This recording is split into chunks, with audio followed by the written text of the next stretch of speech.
அனுதின நம்பிக்கையின் பனித்துளி 2 தீமோத்தேயு 4 அதிகாரம் 18 வசனம். கர்த்தர் எல்லா தீமையினின்றும் என்னை ரட்சித்து தம்முடைய பரம ராஜ்யத்தை அடையும்படி காப்பாற்றுவார். வாழ்க்கையின் சவால்களையும் வஞ்சகங்களையும் நாம் எதிர்கொள்கையில் நம் பாதுகாப்பை தேவனுடைய வார்த்தை உறுதியளிக்கிறது. நாம் நமது சொந்த பலத்தில் பிரச்சனைகளை எதிர்கொள்வதில்லை. நமக்குள்ளே வாசம் செய்யும் கர்த்தர் உலகிலுள்ள எதையும் விட பெரியவர். வஞ்சகம் வரும்போது கர்த்தர் பகுத்தறியும் திறனை அளிக்கிறார். பயம் எழும்போது அவருடைய பிரசன்னம் சமாதானத்தை தருகிறது. பாதை நீண்டதாக தோன்றும் போதும் அவருடைய நேரம் ஒருபோதும் தாமதமாவதில்லை.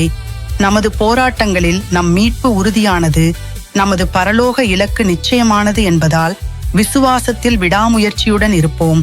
நாம் ஜெயங்கொள்பவர்கள் என்பதை நமக்கு நினைவுறுத்தும் அவருடைய அசைக்க முடியாத வாக்கில் இளைப்பாறுவோம். ஜெபிப்போம்.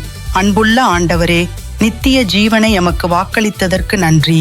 உமது அன்பில் நிலைத்திருக்கவும் இறுதி வரை உமது வல்லமையை நம்பவும் உதவும். எங்களை குழப்ப முற்படும் ஒவ்வொரு வஞ்சனையையும் பகுத்தறிய கிருபையருளும். உமது மாறா அன்பையும் தெய்வீக பாதுகாப்பையும் எப்போதும் நம்பி விசுவாசிக்கிறோம். ஆமேன். நமது சூழ்நிலைகளை விட முழு இருதயத்தோடும் தேவனை நம்ப தேர்ந்தெடுப்பது நமது கடமையாகும். அடுத்த அனுதின நம்பிக்கையின் பனித்துளி வரை பயத்தில் அல்ல, முன்னேற்ற பாதையில் விசுவாசத்தோடு நிலைத்திருங்கள்.